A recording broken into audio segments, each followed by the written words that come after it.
Well, good evening, everyone. On behalf of the organizing committee of this year's National Public Administration Case Competition, welcome, bienvenue to all of you. It's been a long journey for each of you getting to this point in our event today. Holding our competition online once again, while might have been a challenge for some of you, hopefully each and every one of you has had a positive experience with the competition and the online environment, enjoying working on this year's case on the implementation strategy of a central bank digital currency.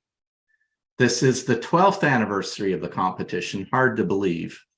From its humble but mighty beginning at the Johnson Shoyama Graduate School of Public Policy in 2011, there appeared to be an appetite for showcasing our schools and creating a vehicle whereby our students and faculty can get to know each other through friendly competition, with quotations around friendly, I'm hoping, for many of you. Yet, to be honest, the competition has been built into most school programs to the extent that the competition is much anticipated each year. Whether it is always friendly is likely to be in the eyes of the beholder, of course. Each of our schools has a high-quality program and curriculum. Increasingly, schools are embracing the case study method into their various programs and courses. This is positive because learning through cases provides an experiential approach to the material and the way government works. Cases are an ideal way to engage public services and encourage active participation in classes and special events. This competition is not simply about engaging with a case, therefore, but building a culture of learning in our programs. It is certainly CAPPA's hope that there will be greater engagement with this approach across all of our programs. A few simple ideas come to mind, such as the writing of teaching cases that can be published, and perhaps even some led by students in course assignments. That said, your faculty coaches work hard to ensure that each of you are trained well in public policy and public administration to be the very best at what we each aspire to be, first-rate public servants, or those working to support the public good in and around public services. There has never been a more important time for competent, well-trained, and passionate public servants. This competition adds a different flavor to your regular studies. It provides you a case study experience that is rooted in reality. This case this year is a Budget 2022 commitment, and there are actually teams of people, many of whom are your judges, working on this issue. You have the opportunity and benefit of presenting before an esteemed panel of judges whose day jobs actually mean addressing some of the very real issues you identified in all of your presentations. So it's our hope that you derive some good experience presenting before a group of senior officials whose combined experience, not to date them overly too much, is over 150 years. That is over 3, perhaps 4 lifetimes of experience bundled into one panel. So we are so indebted to the panel for their commitment to the competition and for taking a good part of their weekend working with all of us. Brooke, over to you. Thank you, Rob. We have a number of thank yous to make today, but our main objective for this evening's reception is to recognize all of you as teams and the tremendous effort you put into getting ready for this competition. Believe me, it showed in all of your presentations. Each of you has worked very hard on these presentations, and I think we can all recognize the amount of work that went into this day in advance. But of course, there's also the work that was done by your coaches and all the colleagues who helped you along the way. And I'm sure you will want to recognize that in your own way. No doubt you're all tired by now. Certainly, I'm sure the coaches are and many of the organizers, but we hope it's a good kind of tired, a kind of fatigue that will, in a certain way, motivate you in your future careers. This is the kind of tired that comes from a job well done. This is not simply a competition, but a learning opportunity that gives you a glimpse into the career you may be choosing in the future once you leave our programs. What an exciting way to begin this career, working with such an esteemed panel of judges and of course, meeting teams from across the country, even if only virtually. So let's get started on this evening. There are several people who'd like to speak to you before we get to the results, so you'll have to wait a bit longer. They all bring something important to the table here, and I'd like to begin with Jennifer Stewart, the director of the School of Public Policy and Administration at Carleton University, which, as I'm sure by now you all know, is the host school again this year for our online version of the CASE competition. Our host school provides in-kind support for the CASE competition, as well as being a sponsor. Without support like this, the competition would simply not be possible. Sometimes even school directors can carry many responsibilities, however, and Jennifer amazingly stepped up again this year to be Carleton's coach. We are certainly grateful for that commitment as well, and I invite Jennifer now to say a few words. Hello, everyone. Well, on behalf of the School of Public Policy and Administration at Carleton University, I would like to congratulate you on another excellent CAPPA CASE competition. At the school, we feel this is a valuable education experience for our students, and we are happy to be a host. I look forward to hearing or discuss with people in the after discussion about how everyone feels about the case. All the best. Take care. Thank you, Jennifer. Rob? Great. Next, we invite David Fulford from the Institute of Public Administration of Canada. IPAC has been a major partner since the very first competition in 2011, and we value its support very much. IPAC's support in particular allows us to access the wide network of public officials, whether we need judges or practitioners for panels or providing content for our case studies. They also provide translations so we can provide the case study in English and in French. David, Suzanne, and Ashley are the team that comprise IPAC, and we are indebted to all three of them. So with that, I invite David, wherever you are, to say a few words. Or indeed, anybody from IPAC. So I guess they didn't join this evening. Okay, well, I would invite all of you to consider joining IPAC as future public servants, as this is your practitioner body responsible for many things that you would enjoy in the field, the journal, networking opportunities. They put on several events that you're going to be interested in, including the upcoming Learning Summit. Brooke, over to you. Right, thank you, Rob. Yes, and on March the 2nd, perhaps that's what you were referring to, the Leadership Summit on March the 2nd, yeah, for which students, I believe, have free admission if they sign up through their schools. Next, I'd like to invite Mr. Taiki Sarantakis, President of the Canada School of Public Service. Mr. Sarantakis is a keen supporter of the CASE competition and an active proponent of practical student learning. We are, of course, very fortunate to have the school as a member of the CAPPA board and to sponsor ongoing activities that advance the relationship between the practitioner community and the academic community more broadly.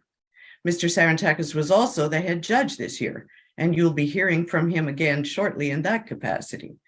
The Canada School is again the sponsor for this year's panel held at noon today, The Journey of a New Public Servant, Expectations versus Reality. The panel was moderated by Professor Eric Champagne from the University of Ottawa, another keen supporter of this competition. We hope that many of you were able to attend this event, which welcomed 200 people or more from across the CAPPA network. If you were unable to attend, a recording will be available in the near future. Over to you, Taiki. Thank you so much, Professor Jeffrey. So I would just like to echo the initial statements that this is a really special and interesting thing to do as students. Certainly, this wasn't something that was available when I was in your chair many years ago. We did a lot of work, but we didn't actually meet a lot of practitioners, and we didn't actually get to do what you did today, which is kind of take a public policy issue, research it, and present it in a dry run in front of an audience that could be intimidating for some people. And certainly as you progress in your public service career, you'll find that doing presentations is a core skill, and it's something that the more you practice, the better you're going to get at. And the better you get at, the more impact you're going to have within a public service institution, and for that matter, a private sector institution as well. Communications are incredibly important in the modern world, and the better you can marry your communication muscle with your substantive research and ideas muscles, the more effective you're going to be. Maybe I'll leave it at that, and then as you said, I'll be back to provide some comments on behalf of our panelists. Thank you very much, Taiki, for those words of support, both for the case competition and for our students. We certainly at CAPPA value our collaboration with the Canada School, and we look forward to continuing to work together in the coming year. Next, it's our pleasure to invite Mr. Les Perreault to speak on behalf of the Institute for Research on Public Policy, IRPP, which has also been a longtime supporter of the case competition by providing prizes for the winning teams. We should also note that the winning team has an opportunity to prepare an article for Policy Options magazine, which of course is produced by the IRPP.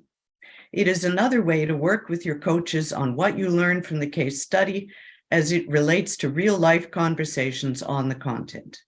As representatives of the entire case competition, you'll be able to speak for all of us on this timely public policy issue.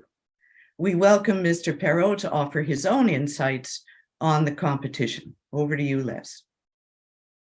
Hello, everyone. I'm the editor of Policy Options. I replaced Jennifer Ditchburn almost 2 years ago now. Some of you will remember her from this event back from the days when it all took place in person.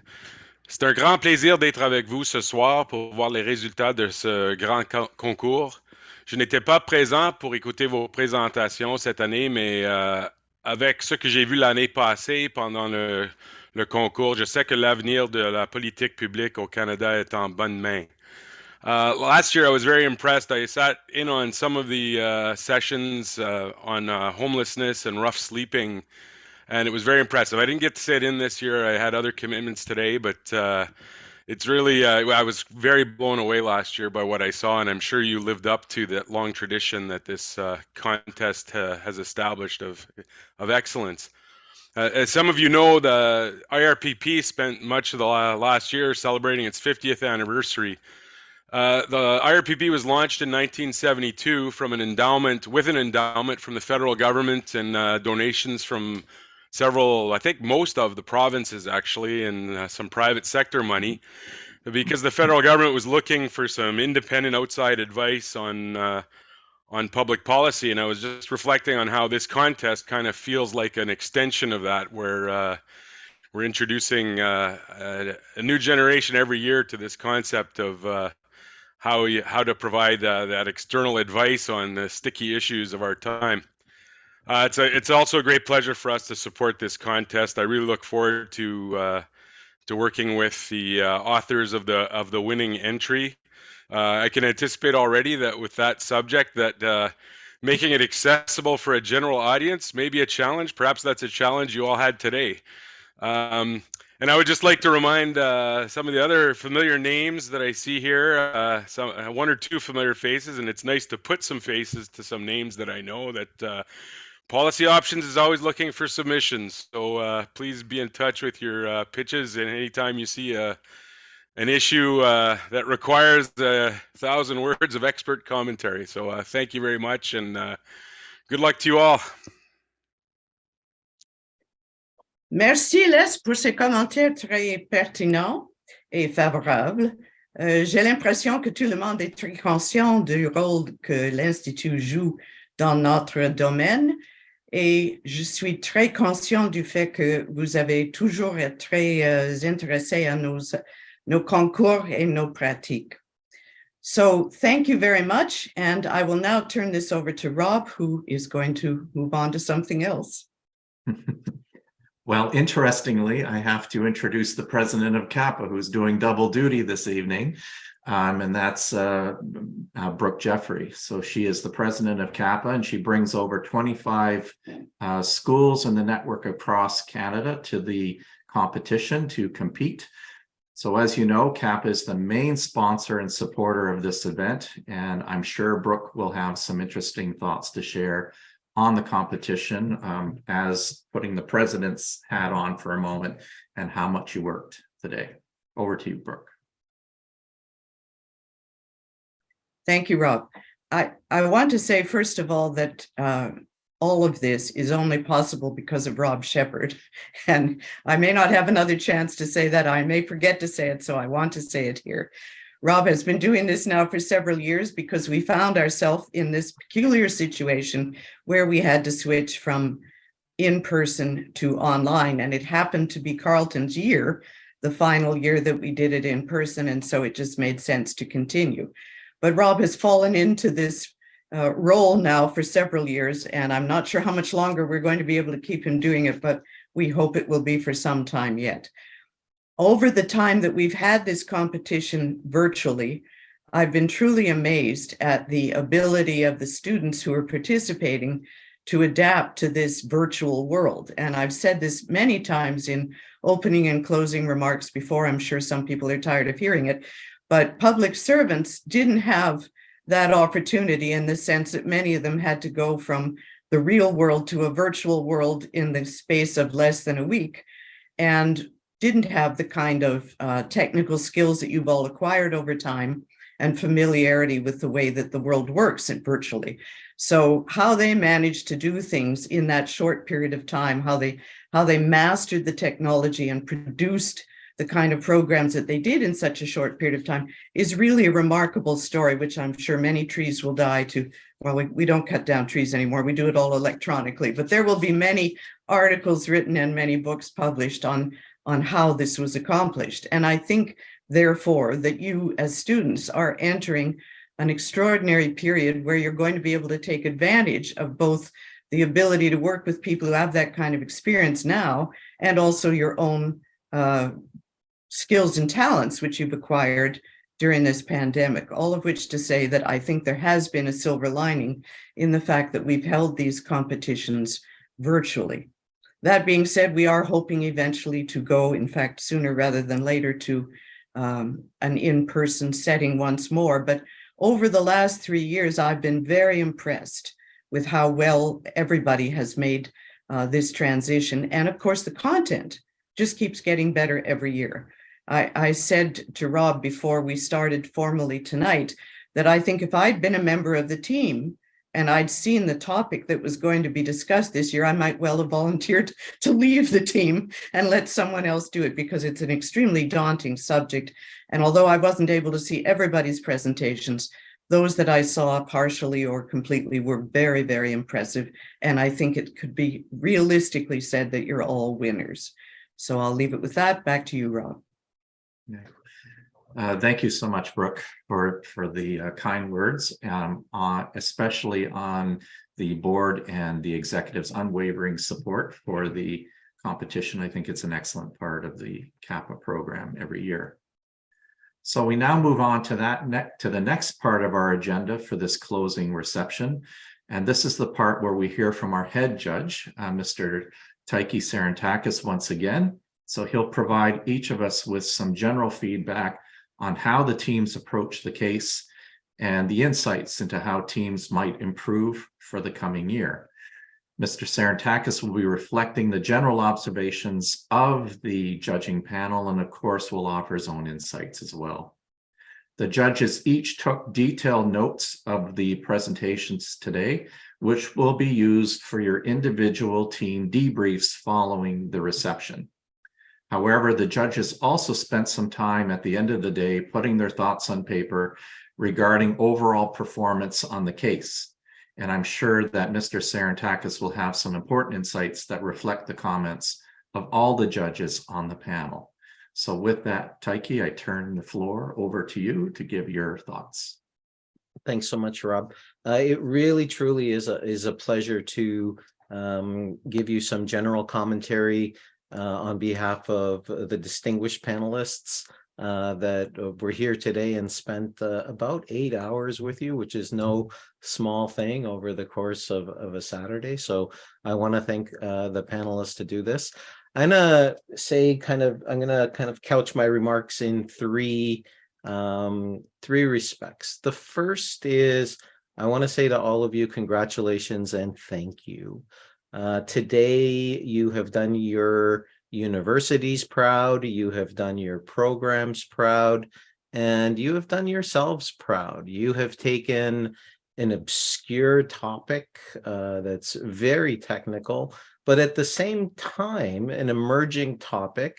And in a series of, in a period of a couple of weeks, you have actually done digging, research, comparative analysis.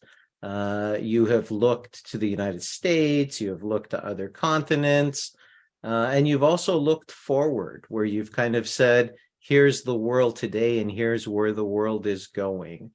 Most of all, though, what you've done is you've demonstrated a core life skill, which is you've taken something that a couple of weeks ago, probably not a lot of you knew a lot about, and you went before a panel of people and you presented that. A friend of mine, Gary Bowles, who talks a lot about the future of work to large corporations, to governments all around the world, to to the Googles and the Metas and the Amazons.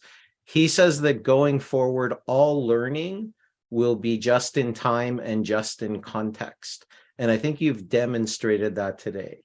Again, by taking something that a couple of weeks ago you didn't know and bringing it forward in a way that was very, very significant for us to be a part of your day today. So truly, number one, it was a pleasure to spend the day with you.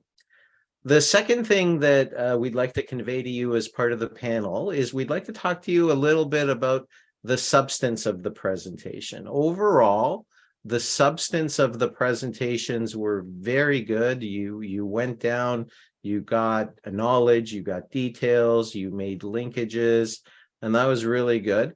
A few things we'd like to highlight for you because they're important going forward. And in terms of the specific substance in the case today, we wanted to highlight a few things because they're important for you going forward. So the first is make sure that you're doing some sharp distinctions between things like timelines, risks, consultations, and engagements. When you're before an audience, people are looking for realistic timelines. They're looking for risks that have been looked at, risks that have been examined, and risks that really you're kind of teaching people what to look out for and what not to look out for.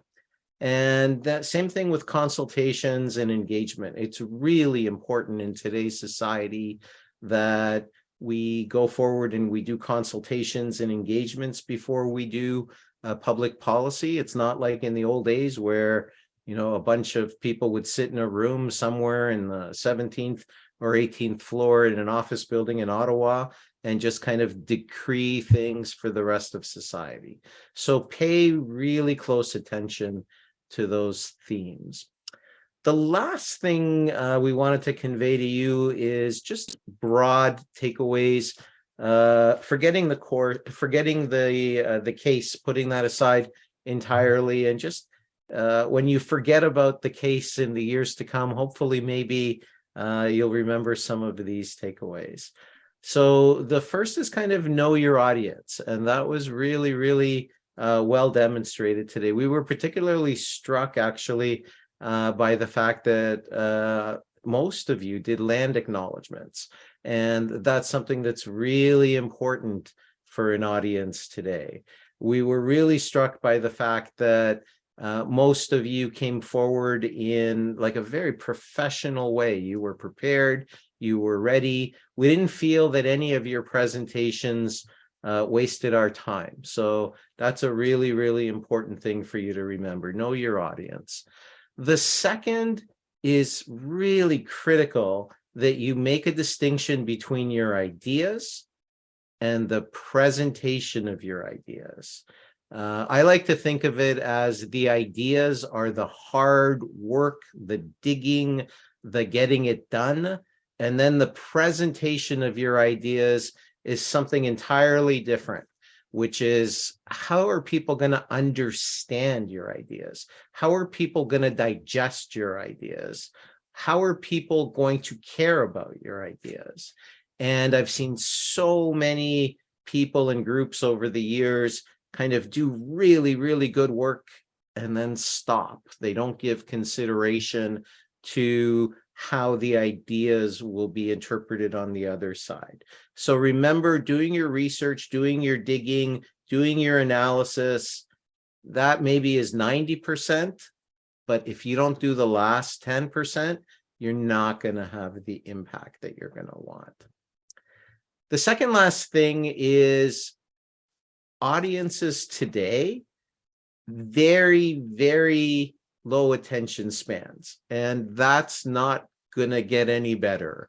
There are some people who claim that the average attention span of a human being right now is less than that of a goldfish, which is to say that if you don't get people in the first 7, 8, 9, 10 seconds, you've lost them.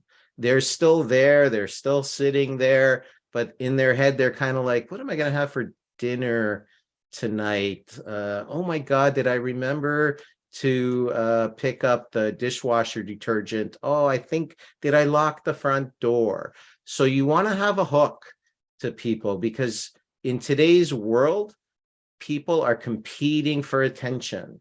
And when you go forward before a panel or a minister or a deputy minister or a committee, you actually, even if you're the only person in the room, you're still competing for attention. And then the last thing that I think is really important, and it's something that it took me anyways, a long time to learn as I went forward. In many cases going forward, less is more in terms of how you do a briefing. I remember when I first started doing briefings right out of my PhD program, I would write these very elaborate 7, 8 page notes. They were comprehensive. They would cover everything. And then my director would come back and say, this is useless. I can't do anything with this, because if it goes up to the minister, by page 2, page 3, page 4, he or she has stopped caring. So you have to do the caring for the audience, which is to say, you have to help them digest things. And remember, you may have taken 2 weeks to study, research, and do something. You may have taken days to like get every comma right, every graphic right on your deck. What's the order of the slides? But on the day that you're presenting, you're one of 7 people, one of 10 people, and you're not the most important person to them because you're one of 10 people that are coming by them. And today in a panel, I think we had 10 projects, but that's very typical for a briefing with a senior official. They might have 6 briefings that day, or 10 briefings that day, or 4 briefings that week. So you have to communicate to them quickly what it is you're in front of them for, why they should care, and why it matters. So once again, on behalf of my fellow panelists, I'd like to thank you for a very enjoyable day, a very informative day. And if I could speak on behalf of my other panelists, I'd say, at least in my case, you're a lot more polished and prepared at your stage of the career than I was. So thank you once again. Thank you so much, Taiki, for those comments and words of wisdom, and I'm sure everyone paid very close attention to what you had to say in those comments of the panel. Many thanks. Over to And you. now, the moment you've all been waiting for. There should be a drum roll. I have no envelopes. When we announce the winners of this year's National Public Administration Student Case Competition, we will announce them from the bronze to the silver to the gold. Aside from the prizes to be awarded by the IRPP, each team holds the distinct privilege of bragging rights for the year. Please note that all of the teams did very well this year, a point I made already, and each have provided us in terms of the very complex, wicked problem you were assigned to handle this year. Each of you should be proud of your efforts. I think, again, I say you were all winners, but we have 3 teams that have been determined by the judging panel to have done the most outstanding job. So the first announcement is Rob? for the bronze medal, Oh. and the winner this year is Concordia University.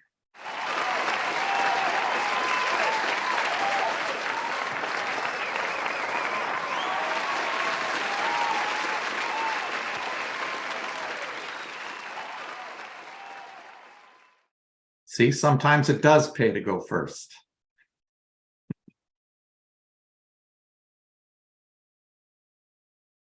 Brooke will be announcing the silver. Yes, the silver medal to Glendon College. Félicitations.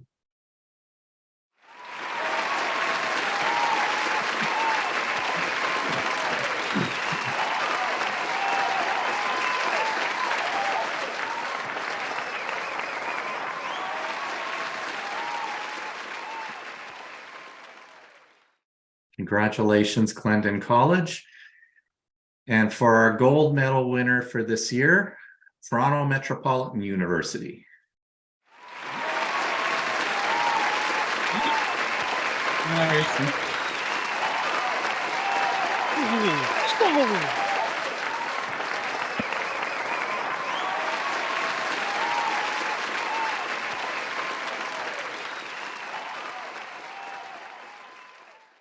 Please join us in congratulating virtually all of our winning teams this year.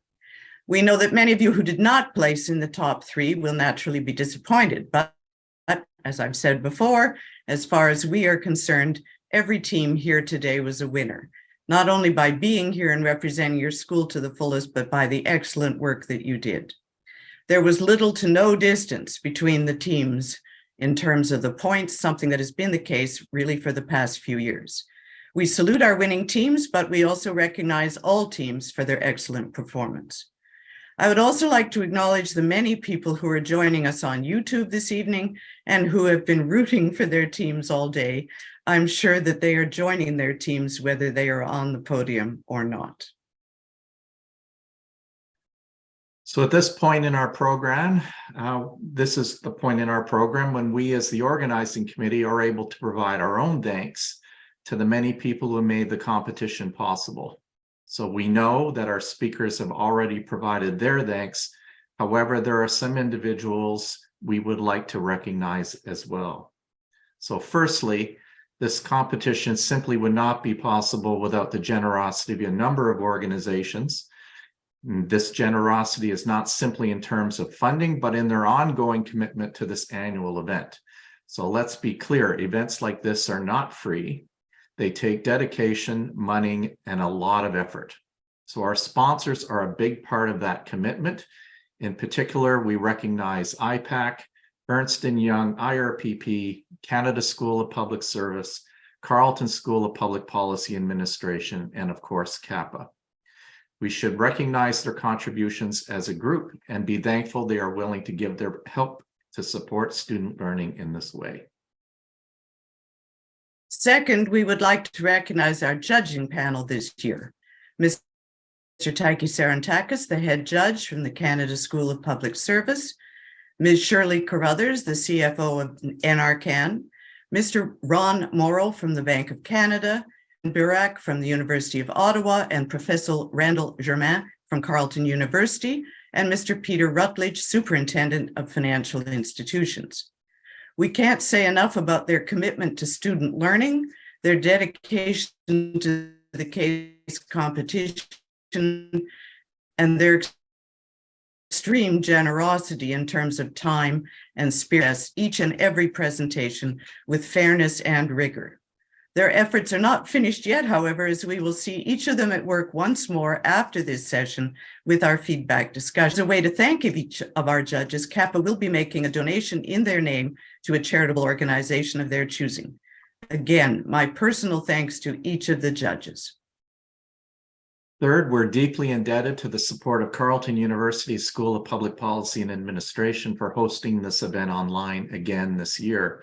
We want to thank the school director, Professor Jennifer Stewart, for her unconditional support of the event and its in-kind contributions, which were quite significant. Without the school's support, it would just simply not be possible to coordinate all the various moving parts of the competition. So a very hearty thanks from all of us. Fourth, and certainly as significant, we as CAPPA and I personally, again, would like to express my deepest thanks to Ms. Mary Giles, the Special Events Coordinator at the School of Public Policy and Administration at Carleton. Mary has provided her expertise supporting online events and brought her excellent experience in helping the committee work through the various aspects of hosting an event like this. She worked tirelessly behind the scenes, coordinating several aspects of this competition and was highly visible working with each of our university teams to ensure that they were well prepared. Thank you so much, Mary. You were and remain a godsend to this competition.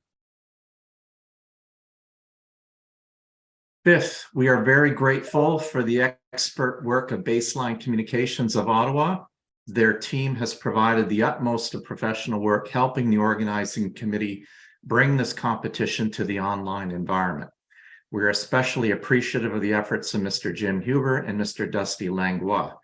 We hope that you will join us in thinking of them for making this competition seamless and professional. They have managed the logistics of the competition with great professionalism and have got this event down to a science, I might add. So thanks to each of you, Jim, Dusty, Chris, and Tyler. And last but hardly least, we want to recognize Ron Morrow, Toby Fife, and Kita Kashimoto, our co-authors of this case study this year.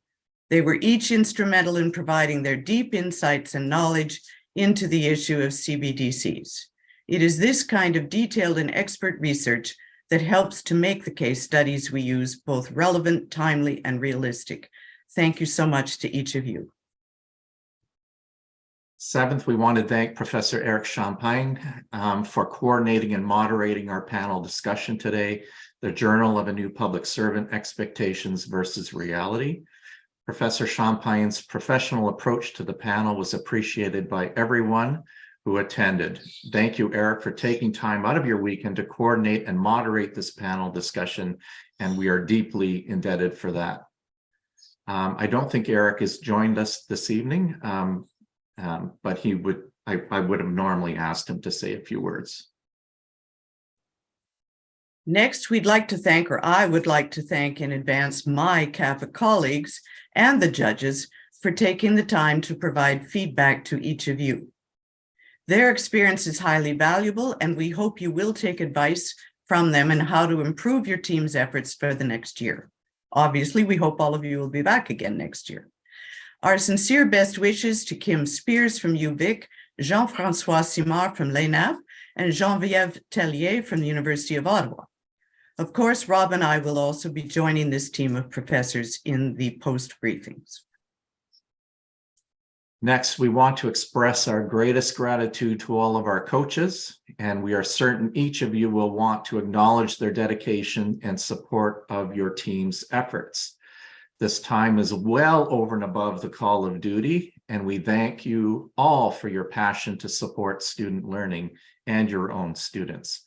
We know that each of you will want to recognize your coaches in your own ways following our festivities this evening, but on behalf of the organizing committee, CAPPA, and all of the competition supporters, we acknowledge and are very grateful to the coaches for their exceptional service again this year. Can we give a big cheer to all of our coaches, at least, something that recognizes them? Applause. Finally, and most importantly, we wish to acknowledge and thank all of you who are the students in this competition. We know that many of you have given up your winter break to dedicate yourself to this competition and to prepare your case. Still others are in full-time classes or work at the very same time. It is our sincere hope that you found this journey to be valuable. Thank you for your drive, your passion, your commitment, your stamina, and your energy. We are all appreciative of your efforts, which we assure you have not gone unnoticed. The judges have your presentations, and we know that your thoughts and efforts matter. A big round of applause for all the students.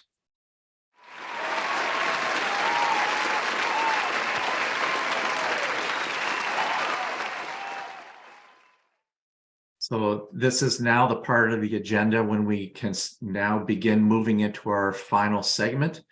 This is your opportunity to have a one-on-one discussion with a judge and a CAPPA representative on your team's individual performance. As per the guidance you received in the past week or so, the technicians will make sure that each of you is placed into your proper breakout rooms. You don't have to leave this session. For those of you in the 6:45 p.m. slot, which is now, the technician will begin to move you into your breakout room momentarily. For those of you in the 7:15 or so time slot, given that we're a couple minutes over time, please remain in this room and do not sign out. Use this time actually to get to know the other teams that are also waiting in this room, and it's an opportunity for you to network and get to know how the other teams enjoyed the case or didn't enjoy the case. The chat function is live, and this is a chance for you to have what I hope to be a discussion informally among you. At 7:15, the technicians will move you into your respective breakout rooms. For all of you, please use the discussion time to listen to the judge's comments and understand that these comments are meant to be a learning opportunity and not criticism. Pose your questions, discuss, try to understand where the judges were coming from. Once your feedback sessions are completed, your time with us is completed for the day and the evening. And I'm sure there are some post-competition parties planned, which will be announced through our chat function. As a final comment to all of you, thank you again for joining this year's competition. We wish all of you the best in the remainder of your learning journeys.